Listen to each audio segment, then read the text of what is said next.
All right, let's talk about section 9.16, the diameter or radius of a circle when we're given circumference. So just like we did before, we're going to learn the basics of the shape like we did last section, and then we're going to go backwards using some algebra.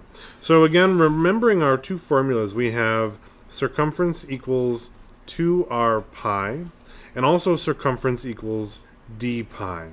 So in this case, they're going to be giving us the radius or they're going to give us the circumference, and we're going to need to find the radius or the diameter.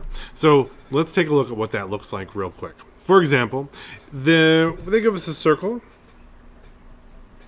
and its circumference is equal to 147.58 yards. And in this case, we're going to use our formula to go backwards because they want us to find the radius. What is r in this case? So I'm going to use my formula that has circumference and radius in it, and that would be my top one up here. So I'm going to write c equals 2r pi. Then I'm going to substitute in what I know. 147.58 equals 2 times r times pi. Okay? Now, I'm just going to solve for r, just like I have been before.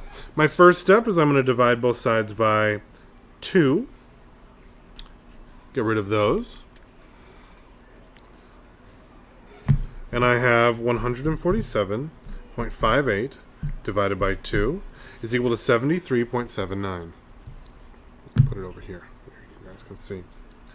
73.79 equals r pi. Wait, what do I do now? Well, all I need to do is pi is a number just like any other number. So I'm just going to divide both sides by pi.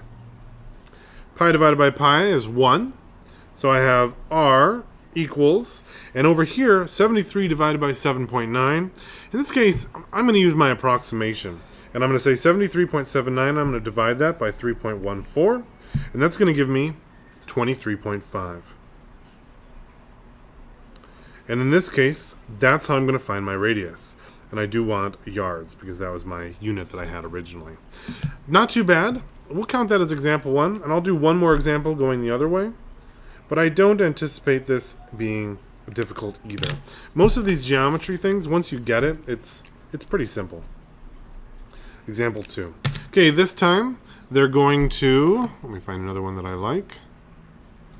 Circumference is 28.26 inches. And of course, what is the diameter? Well, I'm going to use the formula that I have that involves diameter. C equals d pi. C equals d pi. Put in what I know. 28.26 equals d pi. I want diameter by itself because that's going to give me the answer. So I'm going to divide both sides by pi. 28.26 divided by 3.14 is 9. 9 inches, that was my original unit, equals the diameter. And that's how I'm going to do it. It's not too difficult. Good luck.